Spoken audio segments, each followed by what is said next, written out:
Hello students, I welcome all of you in Kenis Educare. Today we are learning about indices. ये आपका chapter है 7th mathematics का and students today is our lecture number 2nd. तो students अब तक हमने क्या क्या लर्न किया था? अब तक हमने लर्न किया इंडेक्स क्या होता है, बेस क्या होता है. For example 2 to the power 4, इसे रीड कैसे करेंगे? 2 raised to 4 या तो 2 raised to power 4 या तो 4th power of 2, ऐसे हम रीड करते हैं. तो हमने यहाँ पर क्या देखा? ये बेस होता है, ये इंडेक्स होता है. आफ्टर दैट हमने multiplication of the common base, यहाँ पर देखिए बेस अगर कॉमन होता है इंडेक्स का, then after that division of the indices when the base is common. ये कंसेप्ट हमने लर्न किए. For example 8 to the power m multiply by 8 to the power n क्या होगा? यहाँ पर 8 to the power m plus n होगा and 8 to the power m divided bye 8 to the power n होता है, तो यहाँ पर क्या हो जाएगा? 8 to the power m minus 7 होगा. ओके, ये सभी लॉ हमने लर्न किए. तो आज के इस लेक्चर को हम फर्स्ट स्टार्ट करेंगे from the index of the product और quotient of two numbers. Okay, तो यहाँ पर एक एग्जांपल देखिए 2 multiply by 3 to the power 4. तो क्या हम यहाँ पर ऐसे लिख सकते? देखिए 2 to the power 3 raise to 4 है, इसका मतलब 3 to the power स्क्वायर क्या होता है? 3 मल्टीप्लाई बाय 3. तो हम यहाँ पर एज्यूम कर देंगे पूरा टर्म मेरा a है, सो देयरफॉर 2 मल्टीप्लाई बाय 3 ये फर्स्ट मेरी टर्म हो जाएगी. देन सेकंड 2 मल्टीप्लाई बाय 3 मेरी सेकंड हो जाएगी. पावर 4 है तो 2 द मल्टीप्लाई बाय 3 ये थर्ड हो जाएगा एंड 2 मल्टीप्लाई बाय 3 ये फोर्थ हो जाएगा. तो इसे कैसे सॉल्व करेंगे? अभी ब्रैकेट ओपन करिए, देखिए यहाँ पर मल्टीप्लीकेशन का साइन है, तो इसका मतलब 2 multiply by 3 multiply by 2 multiply by 3 multiply by 2 multiply by 3 multiply by 2 multiply by 3. तो रीअरेंज करके लिखिए, तो 2 multiply by 2 multiply by 2 multiply by 2 and 3 multiply by 3 multiply by 3 multiply by 3. इसका मतलब 2 to the power 4 multiply by 3 to the power 4 यहाँ पर आ जाएगा. ओके, तो इसका सिंप्लीफिकेशन क्या हो गया? 2 to the power 4 multiply by 3 to the power 4. Okay, और एक एग्जांपल हम यहाँ पर देखते हैं. नेक्स्ट एग्जांपल है 4 upon 5 रेज टू 3. देखिए 4 upon 5 रेज टू 3 है, इसका मतलब क्या होगा? 4 upon 5 multiply by 4 upon 5 multiply by 4 upon 5 होगा. तो यहाँ पर देखिए 4 multiply bye 4 multiply bye 4 upon 5 multiply by 5 multiply by 5, इसका मतलब 4 का क्यूब अपॉन 5 का क्यूब होता है. आई बात समझ में? ये कंसेप्ट आपको समझ में आ गई. सो दैट्स वाई मुझे यहाँ पर क्या पता चलता है students? So if a and b are non zero, अगर यहाँ पर a and b non zero rational numbers है एंड अगर यहाँ पर m अगर यहाँ पर इंटीजर्स है, तो यहाँ पर लॉ मुझे पता चलता है a multiply by b raise to m होगा, तो a to the power m multiply by b to the power m होगा, या तो vice versa a to the power b raise to m अगर होगा तो a to the power m upon b to the power m, या तो vice वर्सा. मतलब यहाँ पर या तो हम यहाँ पर ऐसे लिख सकते हैं, ये आ गया तो ऐसे लिख सकते थे. ये दोनों भी लॉज हमें यहाँ पर पता चले. ठीक है, so if a and b are non zero rational numbers, कोई भी यहाँ पर नंबर हो सकता है a एंड b के जगह पर, इनकी पावर यहाँ पर m है, तो a to the power m यहाँ पर लिख सकते हैं b to the power m and a upon b raise to m है, मतलब a to the power m upon b to the power m यहाँ पर हो जाएगा. ओके, अभी हमें लर्न करना है a to the power m bracket raise to n होगा, तब यहाँ पर क्या होगा? So that is the power of a number in index form. Okay, power of the number in the index form क्या होता है? देखिए 5 टू द पावर 2 मतलब स्क्वायर ऑफ 5 रेज टू 3, मतलब यहाँ पर क्या होगा? देखिए 5 यहाँ पर स्क्वायर है, क्यूब ऑफ स्क्वायर ऑफ 5 ऐसे रीड करेंगे, बिकॉज देखिए 5 स्क्वायर स्क्वायर ऑफ 5 हम ऐसे रीड करते हैं, तो सेकेंड पावर ऑफ 5 ऐसे रीड करते हैं. सो दैट्स वाई ये क्या है? स्क्वायर है, cube of square of 5. So that's Y इसे रीड देखिए रीड ना करे तो कोई प्रॉब्लम नहीं, आप आने वाले स्टैंडर्ड में इसे कैसे रीड किया जाता है वो भी लर्न करने वाले. ओके, जस्ट हमें यहाँ पर बेसिक यहाँ पर कंसेप्ट क्या लर्न करनी है, तो यहाँ पर a to the power m होगा, bracket to the power n होगा, उसके पूरे टर्म का raise to power another index होगी, तब यहाँ पर क्या होगा? ठीक है, मतलब अब तक हमने क्या देखा था? a to the power m था, अभी बेस के जगह पर ही already a to the power n है, देन यहाँ पर m है. ओके, मतलब बेस यहाँ पर ऑलरेडी उसका एक इंडेक्स है और पूरे टर्म का और एक अनदर इंडेक्स है, तब यहाँ पर कैसे होता है? तो देखिए 5 टू द स्क्वायर अपॉन 3 मतलब 5 square multiply by 5 square multiply by 5 square, 3 times आ गया. Yes correct. अभी ऐसे कैसे सॉल्व करेंगे? देखिए 5 square multiply by 5 square multiply by 5 square, यहाँ पर यूज करना है formula a to the power m multiply by a to the power n होगा. ठीक है, तो a to the power m plus n होता है. देखिए इन दोनों टर्म का यहाँ पर सॉल्व करिए, तो यहाँ पर क्या हो जाएगा? 5 to the power 2 plus 2 5 to the power 4 आ जाएगा. So 5 to the power 4 again multiply by 5 to the power 2, so therefore 5 to the power 6 बनेगा, सो देयरफॉर यहाँ पर आता है 5 टू द पावर 6। ओके, तो यहाँ पर 2 मल्टीप्लाई बाय 3 क्यों आ गया, तो डायरेक्टली उन्होंने क्या किया था, यहाँ पर देखिए बेस को कॉमन लिया और जो इंडेक्स है उनकी एडिशन कर दिए। 2 प्लस 2 प्लस 2 क्या होता है 3 to the 6। Okay, multiply addition हम क्या करते हैं रिपीटेडली होता है उसे हम मल्टीप्लिकेशन में लिखते हैं, और मल्टीप्लिकेशन अगर यहाँ पर जहाँ पर रिपीटेडली हो रहा हो तो हम यहाँ पर इंडेक्स फॉर्म में लिखते हैं। ओके, सो अनदर एग्जांपल देखिए 7 raise to -2 and bracket raise to -5 is equal to क्या होगा, देखिए -5 है, इसका हमें मल्टीप्लिकेटिव इनवर्स लिखना पड़ेगा। a to the power -m is equal to क्या होता है 1/a to the power m होता है, so that's why 1/7 raise to -2 raise to 5 होगा। So therefore 1/7 raised to -2 multiplied by 7 raised to -2 multiplied by 7 raised to -2 multiplied by 7 raised to -2 multiplied by 7 raised to -2. Okay, so that's why -2 multiplied by 5 Agha. Okay, सो आएगा यहाँ पर 2 5 जा, ये तो 5 2 जा 10, so 1/7 raised to -10 and we get 1/7 raised to -10 है, मतलब क्या होगा यहाँ पर correct a to the power -m is equal to 1/a होता है, a to the power m, so that's why यहाँ पर क्या आ जाएगा 1/7 टू द पावर 10 होगा। आइए इसे फिर से ऊपर लाने के लिए हमें क्या करना पड़ेगा, ये स्टूडेंट्स यहाँ पर इसका मल्टीप्लिकेटिव इनवर्स होगा, so therefore 1 multiply by 7 to the power 10 and we get the answer 7 to the power 10। Okay, so therefore a to the power -m is equal to 1/a to the power m, यहाँ पर यही rule हमने यहाँ पर use किया। आई बात समझ में, ये कंसेप्ट आपको समझ में आ गई? यस। तो अनदर एग्जांपल देखिए, नेक्स्ट एग्जांपल है 2/5 raise to -2 bracket raise to 3 है, इसका मतलब ये जो टर्म है पूरी बेस हमें मल्टीप्लाई करना पड़ेगा 3 टाइम्स, तो हमने यहाँ पर 3 टाइम्स मल्टीप्लाई किया।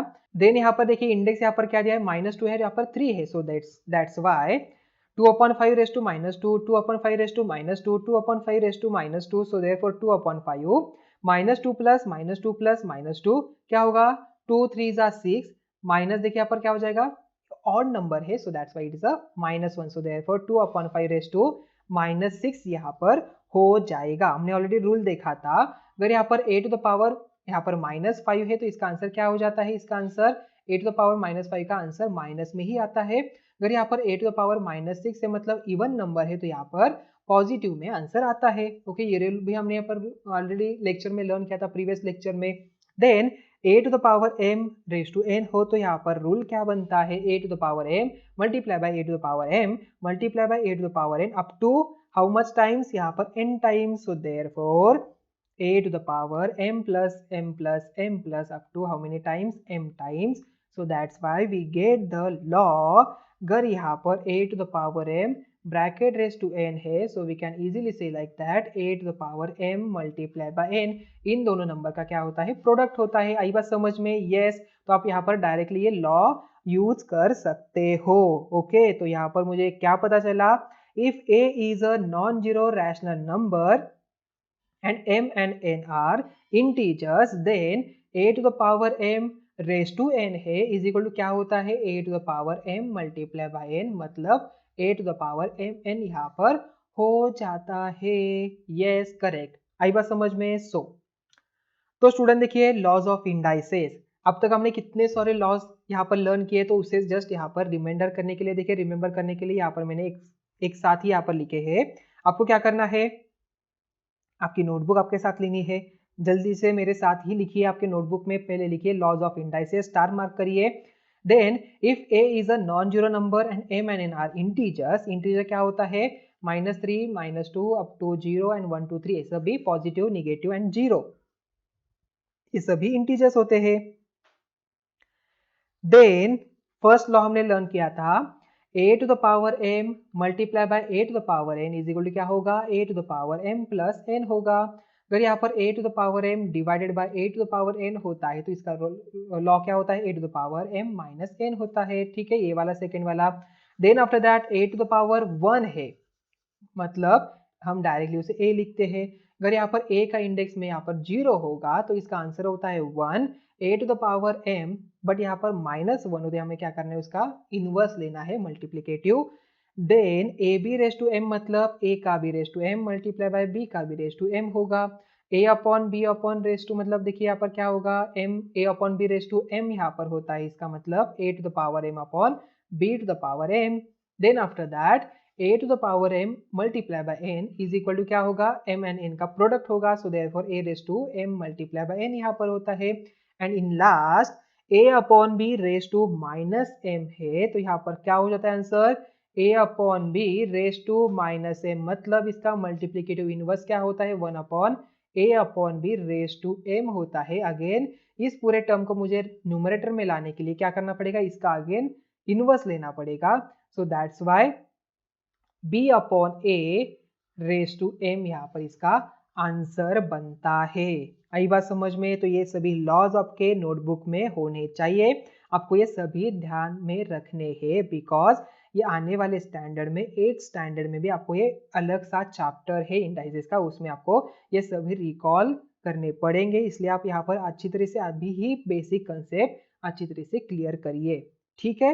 ये आपको सभी लॉज यूज होने वाले हैं। So now we see next one. अभी my friend maths in science and astronomy, जब भी यहाँ पर देखिए the distance between earth and moon, यहाँ पर क्या है, देखिए बहुत ही बड़ा नंबर दिखाई दे रहा है, तो यहाँ पर 0.00000 दिखाई दे रहा है, correct. So it can be express using the powers of 10 as follow. तो 10 का पावर 2 क्या होता है, 100 होता है। 10 टू द पावर 3 क्या होगा, यहाँ पर 1000 होगा। उसी तरह क्या मैं यहाँ पर 1000 को 10 टू द पावर 3 एंड 100 को 10 टू द पावर 2 लिख सकता हूँ, यस लिख सकता हूँ। सो दैट्स वाई देखिए यहाँ पर 10 टू द पावर 2 है, मतलब हाउ मेनी जीरोस आ गए, यहाँ पर 2 जीरो आ गए।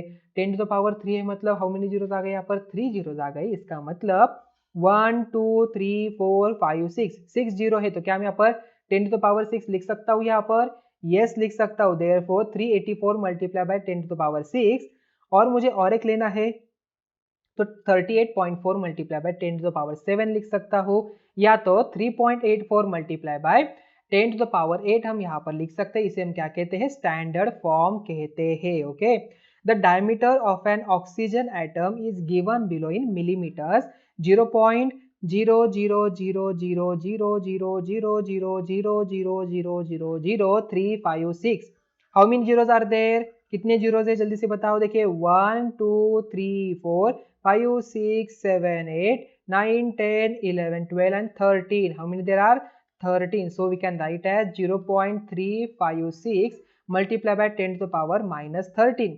बट हमें 3 पॉइंट लिखना है, so that's why 3.56 multiply by 10 to the power minus 14 यहाँ पर आ जाएगा। So when writing a very large or a very small number, it is expressed as the product of a decimal fraction with a one digit integer and proper power of 10. So this is known as standard form of the number. उसे हम क्या कहते हैं, standard form of the number कहते हैं। अब से आपको जो साइंस में जहाँ पर टर्म आ जाएंगे, यहाँ पर आपको कोई किसी भी वैल्यू की डेंसिटी दी होगी, तो आप यहाँ पर 3.84 multiply by 10 to the power 7 multiply by 10 to the power 8 जो भी यहाँ पर होगा इसी फॉर्म में आप देखेंगे, ठीक है। तो इसलिए आपको इंडाइसेस का जो बेसिक कंसेप्ट है अभी आपको अच्छी तरह से ध्यान में लेना है, ओके। ये आपको साइंस में यूज होने वाला है स्टूडेंट्स, 9th में भी और 10th में भी। जो आप न्यूमेरिकल साइंस में सॉल्व करेंगे वहां पर वैल्यू आपको ऐसे टाइप में दिखाई देगी, ओके। सो आई थिंक आपको ये समझ में आ गया, यस। तो try to write the following numbers in the standard form. इसे ट्राई करिए जल्दी से, आपके नोटबुक में लिख लीजिए ये एग्जांपल, ओके, और इसे लिख लीजिए यहाँ पर स्टैंडर्ड फॉर्म में, इसे भी आपको लिखना है। The box alongside shows the number called googol, ये गूगल का नंबर है। So try to write it as a power of 10। देखिए क्या करना है आपको, 10 के पावर में लिखना है, तो यहाँ पर 10 तो पावर, देखिए हमने क्या लिखा था, 10 का पावर स्क्वायर मतलब 100 होगा, तो यहाँ पर 2 जीरो आ रहे हैं, तो 1 के यहाँ पर देखिए कितने जीरो आ रहे हैं, यहाँ पर 2 मतलब यहाँ पर 10 टू पावर 2 लिख सकते हैं। तो आपको क्या करना है, सभी जीरोस यहाँ पर काउंट करना है, जल्दी से काउंट करिए और यहाँ पर कितनी पावर आ जाएंगी मुझे बताइए, ठीक है। सो हम चलते हैं अभी नेक्स्ट की तरफ, finding the square root of a perfect square, okay. Square root कैसे फाइंड आउट किया जाता है, when a number is multiplied by itself the product of 10 is called square of the number. जैसे कि 6 टू द पावर 2 मतलब 6 multiply by 6, ये जो product होता है उसे हम क्या कहते हैं, स्क्वायर कहते हैं। तो 6 का स्क्वायर होता है 36, is read as the square of 6 क्या हो जाएगा, 36। अनदर एग्जांपल देखिए, -5 मल्टीप्लाई बाय -5 मतलब -5 का स्क्वायर क्या हो जाएगा, 25। Therefore it is read as the square of -5 is 25. Okay, so finding the square root of the given number. अभी हमने क्या देखा, स्क्वायर देखा। अभी मुझे यहाँ पर 25 है, इससे मुझे अगेन यहाँ पर 5 टू द पावर 2 लिखना है, तो कैसे लिखेंगे, उसे क्या कहा जाता है, उसे स्क्वायर रूट कहा जाता है। सो एग्जांपल देखिए, 3 मल्टीप्लाई बाय 3 यहाँ पर इज इक्वल टू क्या हो जाएगा, 3 का स्क्वायर मतलब यहाँ पर 9। Here the square of 3 is क्या होगा, 9 होगा। और we can say that the square root of 9 is 3। तो इसे लिखने के लिए हम यहाँ पर सिंबल यूज करते हैं, ये है रहा इसका सिंबल, इसे हम रीड करते हैं स्क्वायर रूट। सो देयरफॉर अगर यहाँ पर 3 का स्क्वायर 9 है, मुझे यहाँ पर बताना है कि 9 यहाँ पर इसका स्क्वायर है, तो we can write as square root of 9 is 3। Okay, ये क्या हो जाएगा, स्क्वायर रूट ऑफ 9। यहाँ पर मैंने क्या कहा, स्क्वायर कहा, ठीक है स्टूडेंट्स, ये क्या है, स्क्वायर रूट ऑफ 9 इज 3। उसी तरह यहाँ पर स्क्वायर रूट ऑफ 16 क्या होगा, 4 होगा। स्क्वायर रूट ऑफ 25 क्या होगा, 5 होगा। स्क्वायर रूट ऑफ 49 क्या होगा, 7 होगा। स्क्वायर रूट ऑफ 81 क्या होगा, 9 होगा। स्क्वायर रूट ऑफ 100 क्या होगा, 10 होगा। क्यों मैं यहाँ पर लिख रहा हूँ, क्योंकि मुझे यहाँ पर स्क्वायर नंबर्स पता है। आपको भी यहाँ पर स्क्वायर नंबर्स अच्छी तरह से रिकॉल करके लेने हैं। ओके, 1 to 25 तक आपको सभी स्क्वायर नंबर पता होने चाहिए। सो कैन इजीली से लाइक दैट 16 का स्क्वायर, यहाँ पर देखिए 16 का स्क्वायर रूट क्या होगा, 4 होगा, या तो 4 का स्क्वायर होता है 16। ओके, आई बात समझ में आती है, कंसेप्ट आपको समझ में आ चुकी होगी। तो स्टूडेंट्स एग्जाम्पल देखिए, 7 multiply by 7 is equal to 7 square is equal to 49 and we can write as square root of 49 is equal to 7। Then 8 multiply by 8 is equal to 8 square is equal to 64, hence root 64 is equal to 8 होगा। -8 multiply by -8, -8 to the power 2 is equal to also 64, hence root 64 is equal to क्या होगा, -8। Thus, if x is a positive number, it has 2 square root। उसके क्या होते हैं यहाँ पर, 2 square root होते हैं। Of these, the negative square root is shown as negative sign, यहाँ पर x आ जाएगा, यहाँ पर x आ जाएगा, ठीक है। यहाँ पर इसे शो किया जाता है minus square root of x, and the positive one is ऐसे शो किया जाता है। ओके, आई बात समझ में, ये कंसेप्ट आपको समझ में आ गई अच्छी तरह से। देखिए यहाँ पर हम अभी हमें कैसे पता चलेगा कि यहाँ पर निगेटिव का स्क्वायर है या तो पॉजिटिव का स्क्वायर है। सो दैट्स वाई हम यहाँ पर क्या करते हैं, root 64 is equal to plus minus 8 ऐसे लिखते हैं, ठीक है। मतलब 64 का आपको पॉजिटिव चाहिए तो पॉजिटिव लीजिए, या तो 64 का निगेटिव चाहिए तो निगेटिव लीजिए। तो यहाँ पर हम प्लस माइनस लेते हैं। ओके, क्योंकि हमें कैसे पता चलेगा कि 64 यहाँ पर पॉजिटिव 8 का स्क्वायर है या तो निगेटिव 8 का स्क्वायर है। So that's why we like write, अगर हमें आइडेंटिफाई के लिए हम क्या करेंगे, अभी इसे लिखेंगे। अगर यहाँ पर मुझे निगेटिव का लिखना है, सो हम यहाँ पर क्या करते हैं, निगेटिव 64, सो देयरफॉर निगेटिव 8 लिखेंगे। पॉजिटिव 64 के लिए यहाँ पर 8 लिखेंगे। आने वाले स्टैंडर्ड में आप यहाँ पर आगे भी लर्न करोगे। Okay, so therefore find the square root of 81, क्या हो जाएगा, 81 is equal to 9 multiply by 9 और -9 multiply by -9, mostly we consider the positive square root. So therefore square root of 81 is equal to 9, या तो -81 is equal to -9 यहाँ पर बनेगा। Okay, mostly हम यहाँ पर पॉजिटिव ही लेते हैं, बट यहाँ पर नहीं लिखा है तो आप 81 इज इक्वल टू प्लस और -9 ऐसे भी लिख सकते हो। अगर यहाँ पर मेंशन नहीं किया है तो आप यहाँ पर प्लस और -9 यहाँ पर लिखिए, या तो पॉजिटिव 9 लिखा तो कोई भी प्रॉब्लम नहीं। अगर आपको मेंशन किया है कि माइनस स्क्वायर रूट ऑफ 81 है तो आप तभी आपको -9 लिखना जरूरी है। Okay, so finding the square root by the factors method, already हमने प्राइम फैक्टर क्या होते हैं उसे कैसे फाइंड आउट किया जाता है ये कंसेप्ट लर्न की। तो यहाँ पर finding the square root by factors method से कैसे किया जाता है, आइए उसे रिकॉल करते हैं। सो एग्जाम्पल है, find the square root of 144। तो 144 के पहले सभी से पहले प्राइम फैक्टर निकाल लीजिए वर्टिकल अरेंजमेंट मेथड से। 2 यहाँ पर देखिए, 2 7 जा, 2 2 जा, 2 3 जा, 2 6 जा, 2 1 जा, 2 8 जा, देन 2 9 जा, 3 3 जा 9 हो जाएगा, देन 3 1 जा 3 यहाँ पर आ गया। सो अभी क्या करना है, देखिए 144 के prime factor 2 multiply by 2 multiply by 2, then 3 multiply by 3 यहाँ पर हो जाएगा। अभी देखिए 1 2 3 4 5 6 है, तो क्या मैं यहाँ पर इसे ऐसे लिख सकता हूँ 2 मल्टीप्लाई बाय 2 मल्टीप्लाई बाय 3, हर एक ग्रुप में से मैंने एक एक नंबर लिया, ठीक है। इसका एक नंबर, इसका एक नंबर, इसका एक नंबर, ये हो गया। अनदर ग्रुप हो जाएगा 2 मल्टीप्लाई बाय 2 मल्टीप्लाई बाय 3 का। सो इसे हम यहाँ पर ऐसे लिख सकते हैं 2 multiply by 2 multiply by 3 bracket का स्क्वायर, यस लिख सकते हैं। So that's why 2 to the 4, 4 3 the 12, 12 to the power 2 आ गया। यहाँ पर 12 का स्क्वायर होता है 144। तो यहाँ पर हम प्राइम फैक्टर की हेल्प से भी, अगर आपको यहाँ पर पता नहीं है कि नंबर किसका स्क्वायर है, तो यहाँ पर प्राइम फैक्टर की हेल्प से भी इसे सॉल्व कर सकते हो। From pairs of the equal factors from the prime factors obtain, take one factor from each pair and multiply.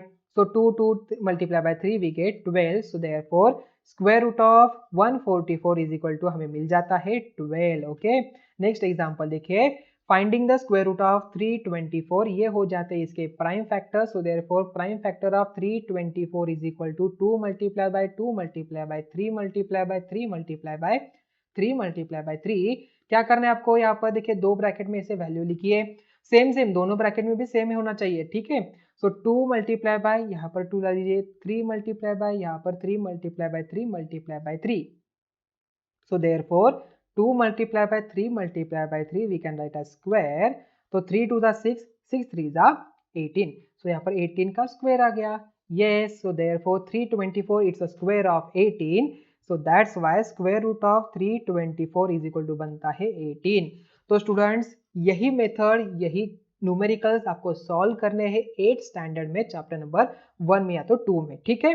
तो आपको यहाँ पर स्क्वायर एंड क्यूब ऐसे अलग चैप्टर है, तो वहां पर आपको स्क्वायर रूट कैसे फाइंड आउट किया जाता है, क्यूब रूट कैसे फाइंड आउट किया जाता है, वो आप वहां पर लर्न करेंगे। यही मेथड आपको वहां पर भी सॉल्व करनी है, तो इसलिए यहाँ पर ही ज्यादा से ज्यादा न्यूमेरिकल सॉल्व करिए, प्रैक्टिस करिए, देन आपको यहाँ पर अच्छी तरह से ये न्यूमेरिकल सॉल्व करना समझ में आ जाएगा, ठीक है। तो आज के इस लेक्चर में हमने कौन कौन सी कंसेप्ट लर्न की, आज के इस लेक्चर में हमने देखा सबसे पहले यहाँ पर इंडाइसेस के लॉज कौन कौन से होते हैं, हमने उसे सभी को रिकॉल किया। The index of the product और quotient of the two numbers, मतलब a to the power m raise to n होगा तो उसे क्या ऐसे लिखेंगे, ये भी हमने कंसेप्ट लर्न किया, ठीक है। Then after that a upon b raise to m है तो क्या लिखेंगे, वो भी हमने कंसेप्ट लर्न किया। सभी इंडाइसेस के लॉज हमने रिकॉल किए। And after that finding the square root of the perfect square कैसे लिखा जाता है, कैसे फाइंड आउट किया जाता है with the help of prime number से, वो भी हमने कंसेप्ट लर्न की, ठीक है। तो स्टूडेंट्स आज के इस लेक्चर को हम यहाँ पर ही स्टॉप कर रहे हैं। Thank you.